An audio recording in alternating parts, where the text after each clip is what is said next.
ஒரு ஷிப்பை பெயிண்ட் பண்றதுக்காக பெயிண்டரை அழைக்கிறாங்க.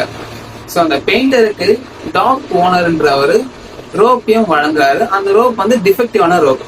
டாக்னா என்னன்னு பாத்தீங்கன்னா, ஷிப் வந்து ஹார்பர்ல அந்த கூட்ஸ் இறக்கி ஏற்றதுக்காக நிக்கிற பகுதியை தான் டாக்னு குறிப்பிடுறாங்க.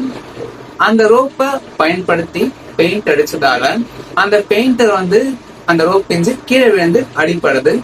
தென் அந்த பெயிண்டர் கோர்ட்ல கேஸ் போடுறாரு.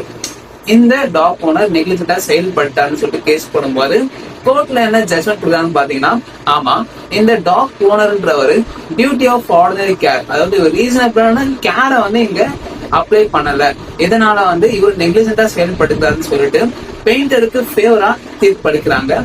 இது என்ன கேஸ்னு பாத்தீங்கன்னா, ஹெவன் வெர்சஸ் பெண்டர் 1883 நடந்த கேஸ். இப்ப இருக்க மாடர்ன் டாக் லாக்கு வந்து இந்த கேஸ் வந்து ஒரு ஃபவுண்டேஷனா திகழுது. அதே போல டியூட்டி இன் ஆர்டினரி கேசஸ்ல பார்க்கிறோம்னா, ஒரு டிரைவர் பேசஞ்சர் ரிலேஷன்ஷிப்புக்கு நம்ம கன்சிடர் செய்வோமே. பேசஞ்சர்ஸ சேஃபா கொண்டு செல்றது டிரைவரோட கடமை.